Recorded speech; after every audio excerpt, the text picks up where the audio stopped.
What's up, y'all? I'm Christian, and this is In the Loop. It's a different sort of nightly news show where every weeknight we press pause on the news cycle to take a deep dive into a wide range of topics and try to show you a side of stories you haven't seen before. And we want to do that in a way that feels real, you know? This show is also home of innovative, investigative reporting from our Newsy Bellingcat series and some creative coverage of the world of gaming in a segment we like to call Next Level. And as much as we can, this show breaks away from the traditional anchor at the desk format to get out to talk to folks. Don't get me wrong, being here is cool, but I like to stretch my legs a bit. So let's start there with something millions, probably billions of people, including me, are really passionate about, and something we've been missing for a good bit of the past year: live music. Now what you gonna do? Let's get small. Hey, get small, y'all, get small. You be the guy, I'll be the girl.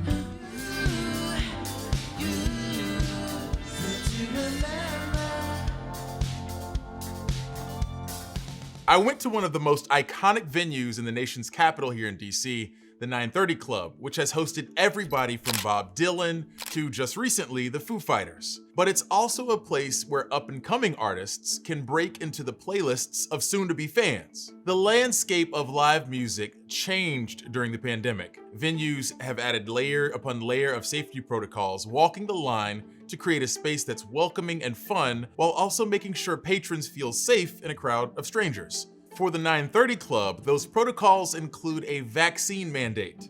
We instituted a policy that you must be vaccinated to enter our building, whether you're an employee, the band, their crew, or a fan. And we have done that because we want to try to be as safe as humanly possible, because we never want to have to shut down again. Audrey Schaefer does communications for 930 and is a board member for the National Independent Venue Association, or NIVA. That group is made up of more than 3,000 independent venues across the country that shut down indefinitely during the pandemic. That includes the 930 Club, which was closed for 17 months and had to furlough 98% of their employees. Now the club is back, and they say their ability to put a vaccine mandate in place has been a boost to business. We're among the lucky ones. Also in the District of Columbia, the mayor has a mandate that you have to wear a mask indoors in a gathering place like ours, and we applaud that. And we are more than happy to ensure that that's what happens when people come here.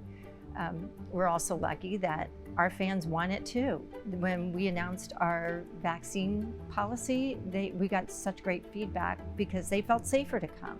Surveys show that these kinds of mandates from venues are sure to tick off some potential patrons, but they're actually pretty popular overall, especially, no surprise, among people vaccinated. For many venues, a vaccine requirement has offered at least a bit of predictability in what's been a very unpredictable industry lately. By and large, many live music venues might be back, but it's a tenuous state of affairs. One thing that everybody across the country is realizing is past patterns don't necessarily predict the future.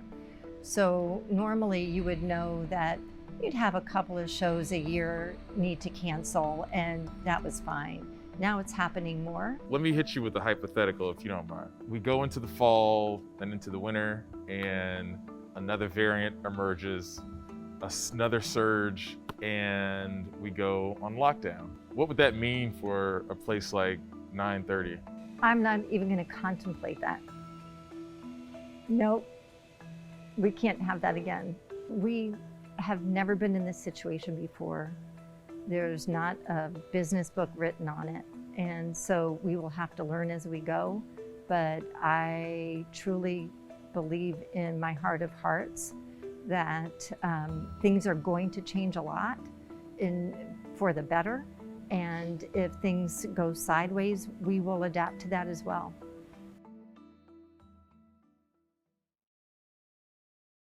So we wanted to get a bit more insight from within the industry, but from another part of the country. So here to talk with us on ITL is Toby Parks, owner and artistic director of XBK Live in Des Moines, Iowa. Toby, thank you so much for joining us. We really appreciate having you here. Yeah, thanks for having me. I'm glad to be here. Well, we're glad you're here to provide your expertise. I want to start with this. Tell me a little bit about the live music landscape you're navigating at this point in the pandemic. Kind of, if you will, just kind of give us a lay of the land. Well, it's very complicated right now. We are in a location that also is a bit politically complicated. Iowa is one of the states that actually has a prohibition against vaccine mandates and other things. XBK started in September of 2019. And what I like to say is the world's worst time in the history of the world to open a music venue. So we were effectively closed longer than we were ever open. So for us right now, it's like, this is all new. Things have been really great with the artists. I think all the artists want to get back out on the road and work to the extent that they can. And our job is to make sure that they feel safe and feel comfortable and when they come to our venue and, do what we can to give them a platform to do their job. Being that, you all are located in Iowa, what sort of tools are at your disposal for helping keep people safe while operating during a pandemic? We do understand that people who are vaccinated can still carry the virus, they can still transmit the virus, and they can still get sick. And so what we did was sort of look at the most common denominator and what we felt would be the safest thing to do across the board. And for us, masking is still key. So even though we as a venue policy, we don't require proof of vaccination or negative test to enter the club as a general matter, we do require people to wear face coverings all the time unless they're taking a drink of their beverage, right? However, we do allow certain artists, if they so choose, if they feel more comfortable and safe with requiring a proof of vaccination or negative test, then we do it for those particular shows. Unfortunately, in this part of the country and elsewhere, vaccination rates are complicated and it's become a real political issue. And so it's something that we try to do what we can to serve our community, to keep them safe, but also, trying to bridge the gap of how we are able to stay open as a business. For a lot of live music venues and live venues for that matter, it's a very kind of fragile time right now for the industry. Do you feel that's the case? And what other sort of challenges do you feel like you and other live music venues are dealing with going forward? I think that there's a consumer confidence concern. This entire pandemic is, the root of it is about being in close contact with other people. And our entire industry is premised on getting as many people as we possibly can into a room together. And I think that until we get vaccination rates that are high enough that we can really quell the virus, I think that, there's always going to be a concern amongst certain people. And I think that, my hope is once we get to a point where the FDA is able to approve vaccines for, children who are over age 5, I think that that'll be a big shift. Overall, I feel optimistic. I think that people are ready to get out to see live music. Like the moment that they feel safe enough to do it and that they're not putting people at risk, you can. And at the same time, it's still, and on some level, it's still very safe to go see music. If you're vaccinated and you're wearing masks and you're doing all the right things, it is safe to get out and go see a show and enjoy a little bit of, that happiness. You really laid out a very complicated picture of the live music industry, but you also said the people are ready to get out and see some shows. I'm the people. It's been wonderful getting a chance to talk to you about your business, about the situation that you all are in, and hopefully, a lot of us will get a chance to get back to shows very soon. Toby Parks, owner and artistic director of XBK Live in Des Moines, Iowa. Thank you so much for joining us. Thank you for having me. We'll keep our eye on the live music biz and other types of venues as this pandemic continues, but in the rest of tonight's show, we're showing you what it takes to do comedy in some seriously dark times. And we're diving deep into video games and explore alternate histories and some tricky ethical questions in our Next Level series. In the meantime, there's some serious bombshell reporting going on right now involving world leaders and their money, and the internet can't stop buzzing about it. After the break, we're hitting on the Pandora Papers and Facebook's whistleblower.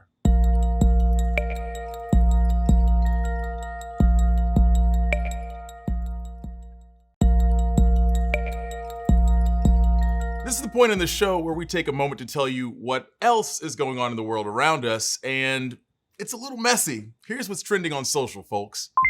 A group of journalists from around the world, known as the International Consortium of Investigative Journalists, worked together to publish the so-called Pandora Papers, an investigation exposing how some of the wealthiest people hide their money and assets in offshore financial systems. Some of the biggest revelations? King Abdullah from Jordan spent $100 million in luxury homes in the US and other places while his country experienced economic crisis. And offshore banking from abroad coming into the US has become more popular, with places like South Dakota and Nevada adopting financial secrecy laws.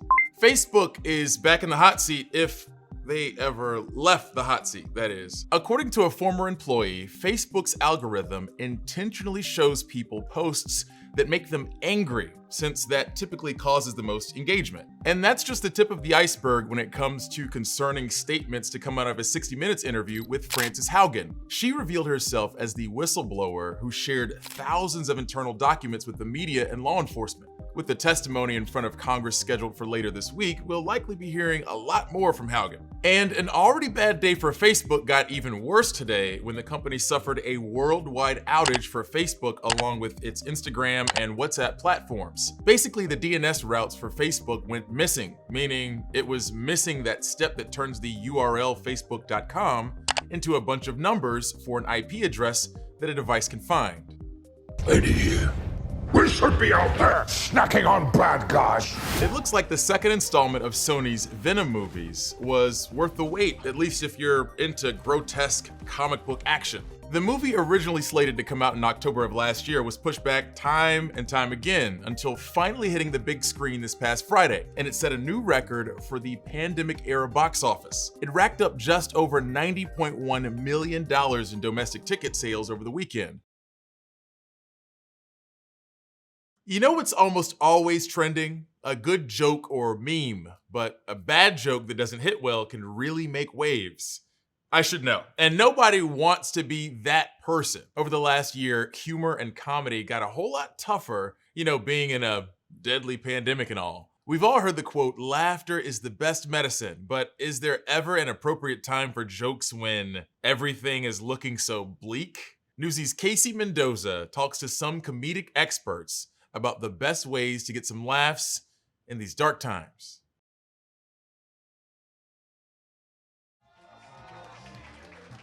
There's this saying that goes, tragedy plus time equals comedy. We're all vaccinated? Oh, nice! All right. I've been spending too much time on the internet during the pandemic, way too much time. I am happy COVID's coming to an end until as of a week ago or whatever. That's nice. But when you don't know when the tragedies are going to end, how much time is enough? I'm not one to remind us. Have you processed it? I'm still processing. It's still happening. I don't know what my distance is from this. It still feels very much like we're in it. And the fact that we're in it, there's certain things that I think just you don't want to touch. At the beginning of the pandemic, finding humor sometimes meant shining the spotlight on something else. I guess I'm stressed. Wholesome, heartwarming, and escapist comedies like the Emmy Award-winning Schitt's Creek and Ted Lasso were at their peak. And the memes, TikToks, and jokes on TV that were about the pandemic were softer allusions to being bored at home, learning to use Zoom, and not being able to find toilet paper in stores. Just be chill. If you look hard enough, there's a glint of funny, maybe. That glint of funny was basically a coping mechanism, something that allowed people to actually laugh amid a major global tragedy. All right, I went to the grocery store during the pandemic, forgot my mask. Not because I was making a stance, because I'm an idiot, okay? Maybe comedy-wise, we can kind of laugh together through the pain almost. We're living in it, so might as well laugh about it. We need to be able to laugh about things like this, so that's my personal opinion. In the comedy world, laughing through tragedy can be tricky, but it's also sometimes a necessary part of the job. To sketches about quarantine and the COVID-19 vaccine rollout on Saturday Night Live, movies like Dr. Strangelove satirizing the threat of a nuclear apocalypse, to filmmakers like Kevin Smith telling stories of his heart attack for fans. So the material about almost dying and going through the heart attack and everything that I interacted with, and Dr. Leidenheim, my doctor, all played, as they say, road tested, got hardcore laughs. Humor can just offer a sense of relief, and laughter can quite literally be the best medicine. It was kind of therapeutic because I was like, oh, this thing which loomed large in my life had been reduced to a plot device. Psychologists have found that finding humor in stressful situations can reduce hopelessness, anger, and fear, and even lower blood pressure. Part of the reason why is because laughing literally helps us breathe better. Being able to convene and laugh together is such a basic human compulsion, and so, there's just a lot of gratitude and relief, I guess. And experts say shared laughter strengthens our sense of connection, letting people laugh over their similarities, even if what they share are some pretty tough times. Casey Mendoza, Newsy, Chicago. Obviously, laughter is one way of just getting through this pandemic, but millions of Americans have also had to take time to grieve. That grief is something worth talking about in a candid way. We'll hear some of that candid conversation after the break.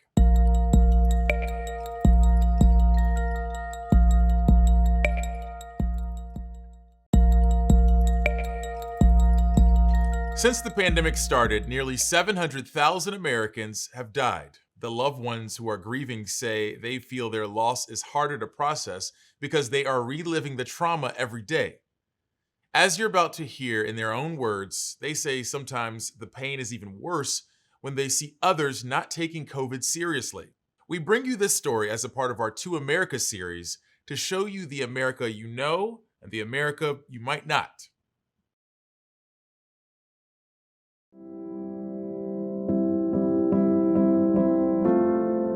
Everybody says we're going back to normal. When I hear that, my heart absolutely breaks. I don't have a normal.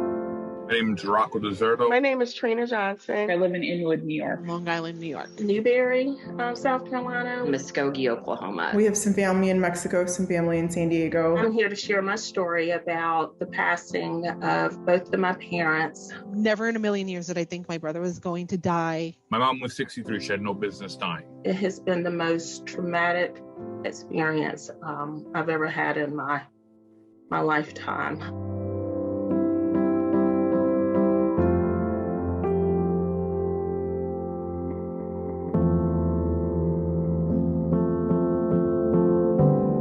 I always tell people my mom would walk 60 miles with 2 broken legs just to get us a glass of water.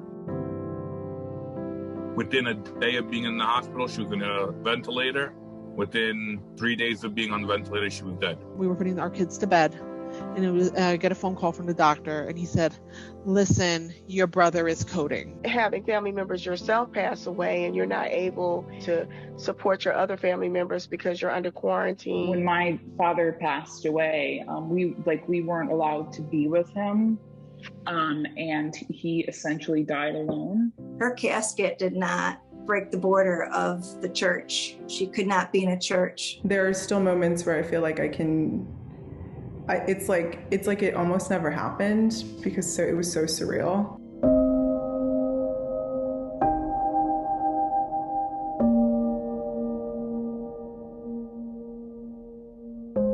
I still am struggling. I've gone through, counseling and those sorts of things. I'm in counseling now, and my counselor said, I want you to put the face of COVID on a pillow, and I want you to pound it out. It leaves something in limbo, in like a purgatory, a grief purgatory, and it'll always kind of be there. And there's still people who know what happened to my parents and still don't believe that it's real. My mom's cousins, they'll share memes and posts that minimize the virus, knowing that they lost a cousin to the virus. When someone says only the weak die of COVID, I'm hearing your mother was weak, that's why she died of COVID. Like, these are your fellow Americans. These are your neighbors. These are real families who've lost someone. Imagine you lost someone to a heart attack, and then for the rest of your life, you're just hearing people say heart attacks are fake. No one actually dies from heart attacks. We talk about COVID at least 100 times a day. It's just never ending. I don't know how we just have a heartless society, and it's crazy. And that's what it's just rubbed in your face all day long.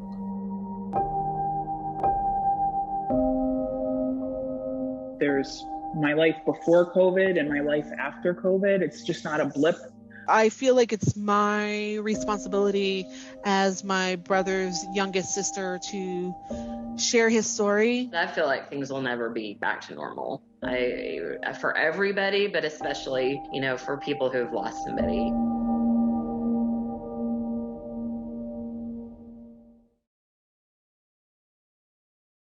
All right, folks, if you haven't done so already, or if you have and we haven't heard from you in a while, feel free to give us a shout on social using the hashtag #NewsyInTheLoop.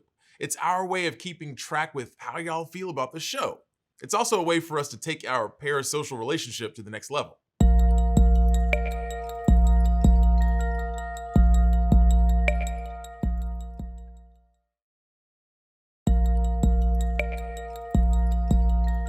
Karl Marx famously wrote that history repeats itself, first as tragedy, then as farce. But thanks to the magic of video game saves, we can now repeat history as many times as we like. Real-world history keeps showing up in some of gaming's popular franchises. Games like Assassin's Creed, Red Dead Redemption, and Tomb Raider go to great lengths to portray actual historical periods. Some games are even detailed enough to make their way into the classroom. History teachers are using games to engage students in new ways by allowing them to play around in the era they're studying. This is all that much more relevant because video games are now the biggest entertainment industry in North America. Bigger than movies, bigger than TV, at least in terms of revenue. Lucky for us, we have a very cool and creative series that looks at the real-world influence of gaming. It's called Next Level. Here's Newsy's Matt Picked.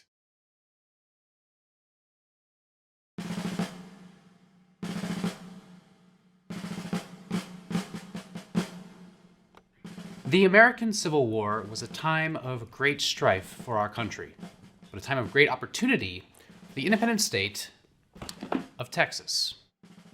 Having already claimed New Mexico from the Mexican government, the state of Texas began a campaign of northward expansion that would see it claim Colorado and Utah for its own. With the further fragmentation of the Union, Texas was able to ally with the Great Lakes' new power, the New American Alliance. By the start of the Great War in 1914, Texas was officially recognized as a world power, in the form we all know today as Large Texas. Now, this is, of course, all nonsense, but it's nonsense with a purpose. Large Texas is the culmination of hours of gameplay, forming alliances, cultivating resources, and fighting military battles to form it. There's a whole genre of similar video games that play around with the what-ifs of the past. And in doing so, these games have started to teach us about history in new ways. But turning history into a game presents some unique challenges for game developers, and raises questions about how those histories are portrayed.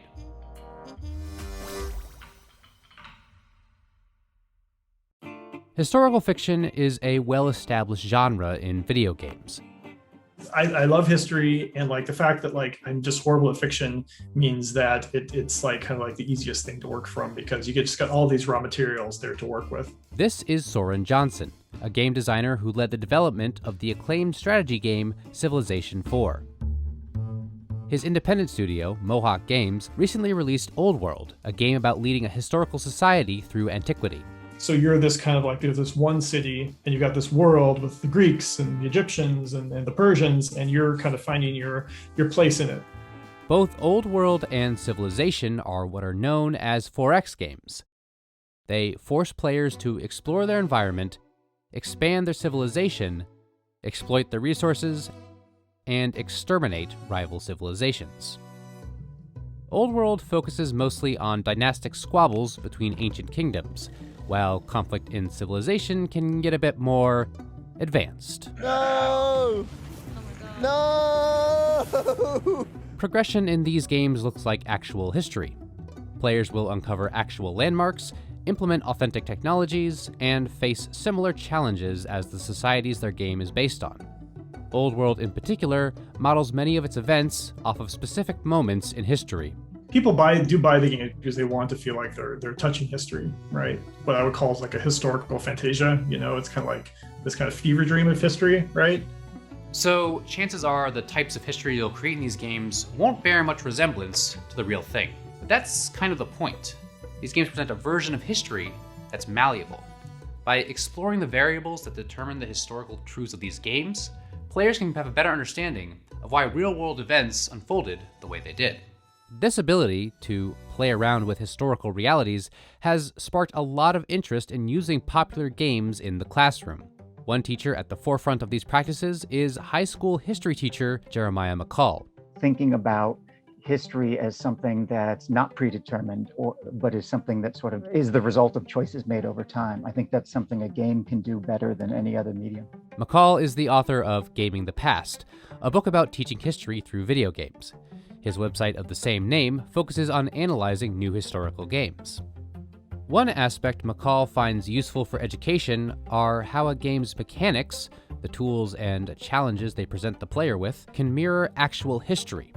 Grand strategy games like Crusader Kings or Europa Universalis do a thorough job of mimicking the distant past, modeling such esoteric traits as succession laws and administrative efficiency. The devotion to getting the historical details right could, in theory, allow players to relive the history of their chosen state, but it also allows players to go wildly off book. See, for example, Large Texas. And McCall argues that style of play is also very educational. Counterfactuals can really provoke some thought about why did the historical outcomes of something happen? What might have changed to allow it to come out differently? One common critique of historical games is that they're designed to be won. Things like victory conditions and objectives tell players both that history is a race to the finish line, and often that the way to win that race is by following a distinctly Western model of progress. The right way to rule a civilization is baked into the game's logic, an intrinsic rule of the virtual world. That means developers have to be deliberate about what values they import into their game. If you're doing a game that deals with the modern era, or just the whole colonialization era, I think I probably would have some thoughts about that if I was doing that again that maybe I didn't have during Civ 3 and Civ 4. So far, the 4X genre has proven a poor fit for portraying indigenous cultures. But other games have had more success. Smaller, native-led projects are using games to retell specific stories that often don't make it into the larger historical narrative.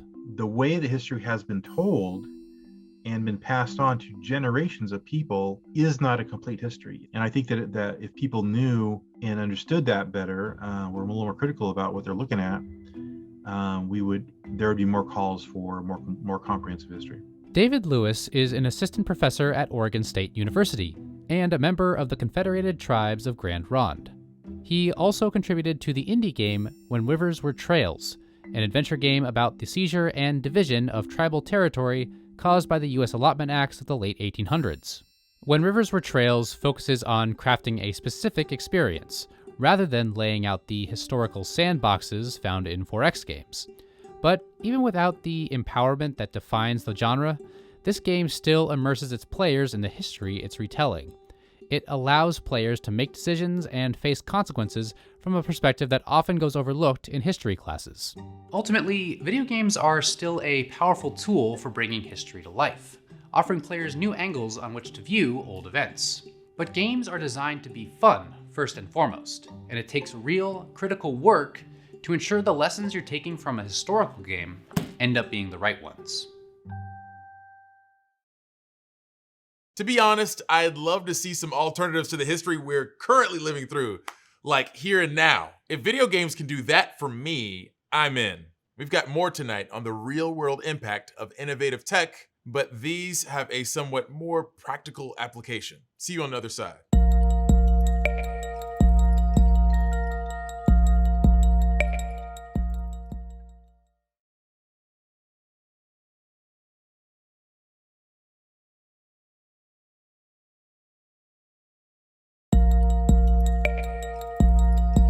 West Virginia vaccination rates did a complete 180. Last winter, they led the country in getting their residents vaccinated, and now they have one of the lowest vaccination rates across the US.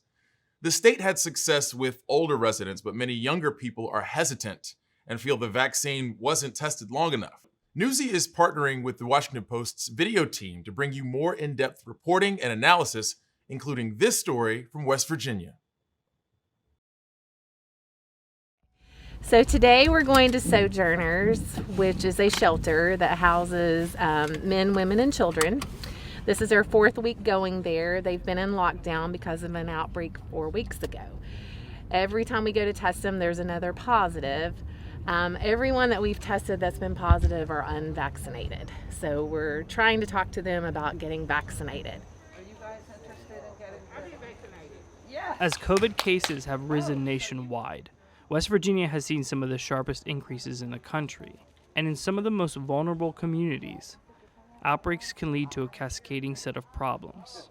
So, if someone's on the street and needs to get in the shelter, when the shelter's in lockdown right now, then they can't take new residents into the shelter. So that's our goal, is to get it open back up. All right, here we go. Kanawha County, where Charleston's located, is averaging about 70 cases per day for every 100,000 residents. That's better than most other counties in the state, which has one of the worst hospitalization and case rates in the country, according to Washington Post data.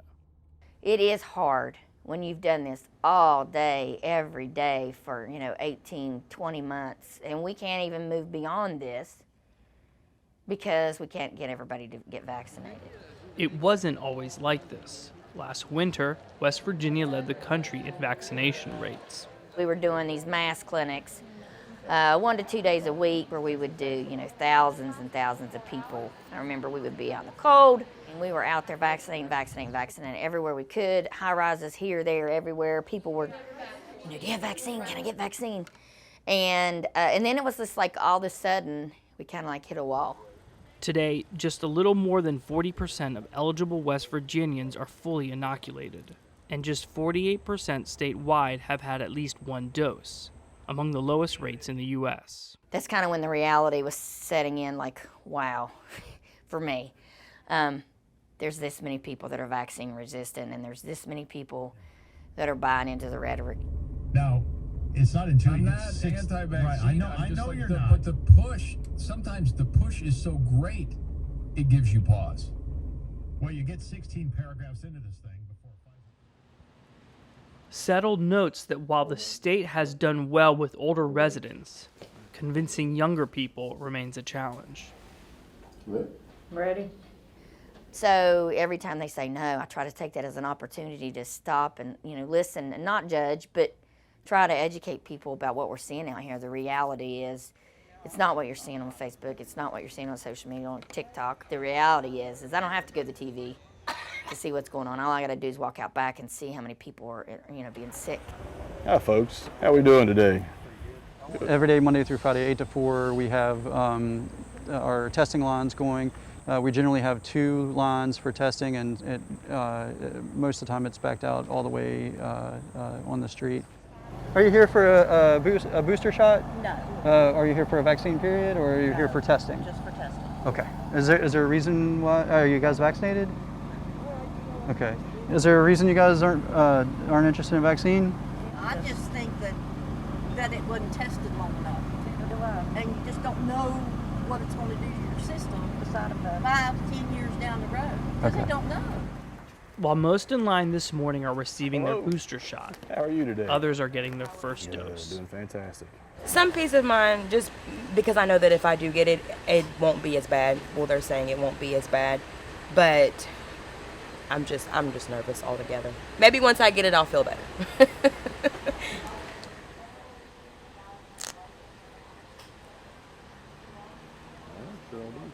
Thank you. Further north in the town of Buckhannon, the health department was giving up to 800 doses of the vaccine per week last winter. The clinic now averages about 25 people per day for first doses. On this day, after 5 new vaccinations in the morning, the remaining 5 appointments are no-shows. It's frustrating. It's frustrating to all of us. We just make sure that we've got people scheduled for the next day because we'll be doing the second doses tomorrow. So we call them again today to remind them. And then we tried to reschedule the people that canceled for the next day. I mean, we all carried home with us at night though, you know. Laura Jones runs a clinic in Morgantown. She hopes the Biden administration's new vaccine mandates will encourage more people in the state to get the shot. That's something that West Virginia prides itself on, being independent, individualist, rugged individualist. And in a pandemic, that's not necessarily a strength. George Leitner never planned on getting vaccinated. Up until now, I've always strongly believed against getting the vaccine because I felt that it was released too soon onto the public without proper testing, and I was concerned about the side effects. But last week, after his employer took steps to require vaccines for all employees, Leitner received his first dose of Moderna. I mean, you're talking about their jobs. We're already going through hard times now because of the pandemic. I mean, people are being evicted, they're behind in their bills. They're gonna have no other choice, like myself, and say, might as well go for it. Because I can't survive without my job. I really can't. It's rough out there.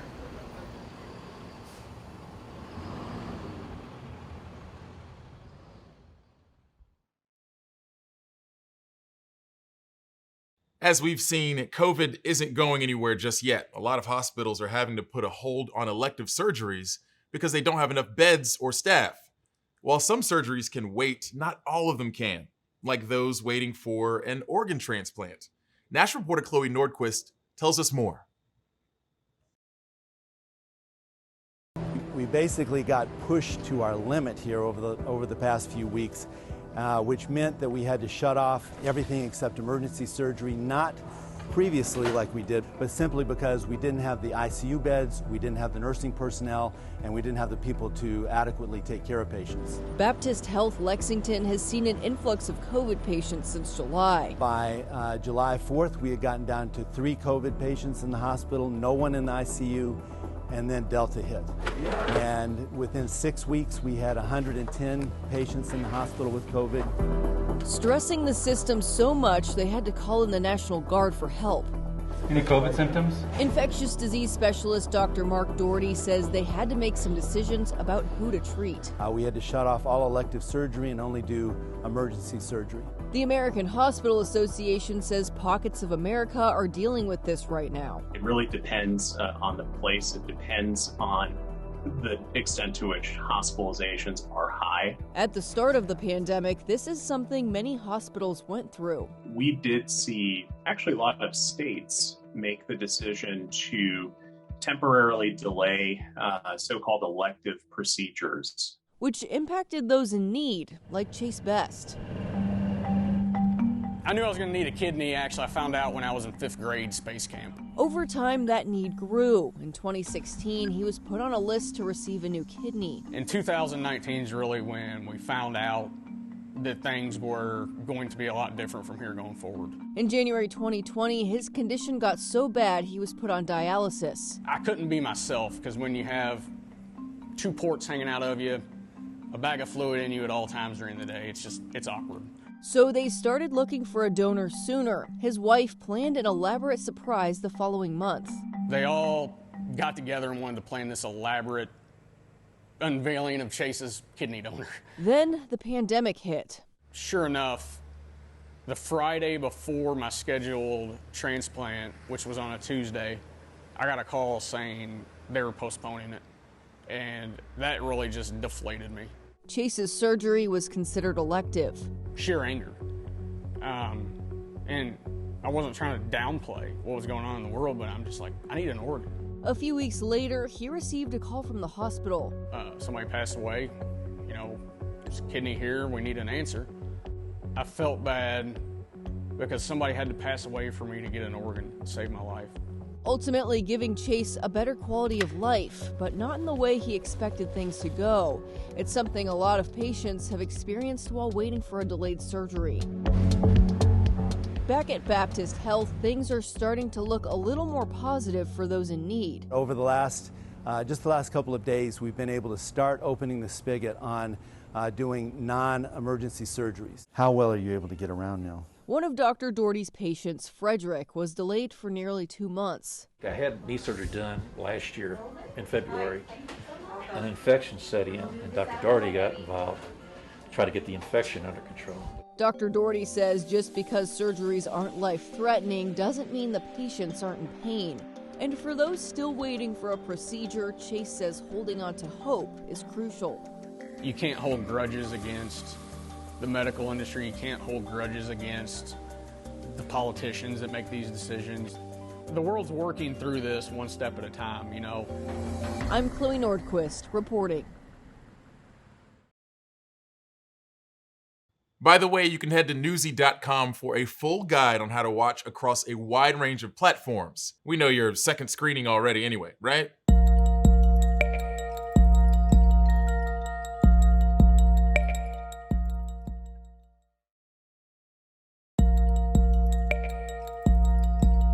Let's wrap up tonight's show by heading back to the top for a recap we call Closing the Loop.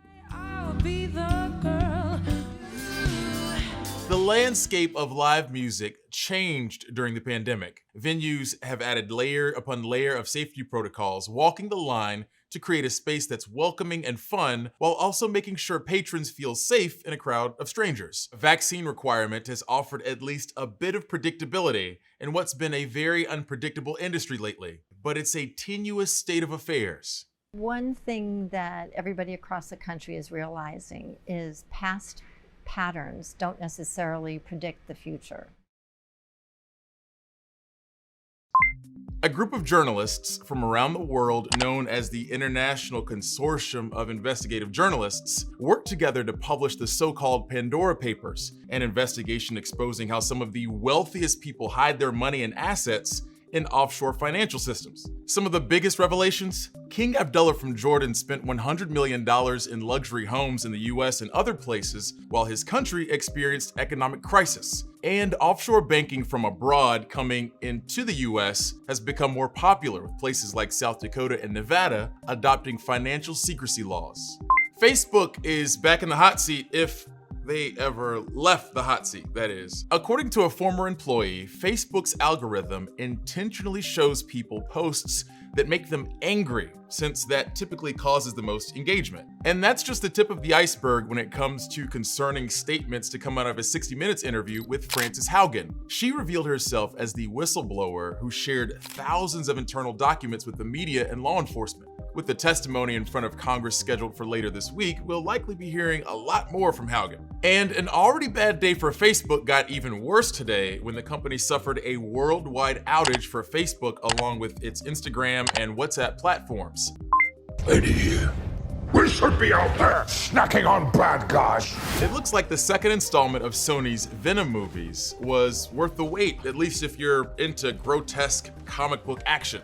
The movie, originally slated to come out in October of last year, was pushed back time and time again until finally hitting the big screen this past Friday, and it set a new record for the pandemic-era box office. It racked up just over $90.1 million in domestic ticket sales over the weekend.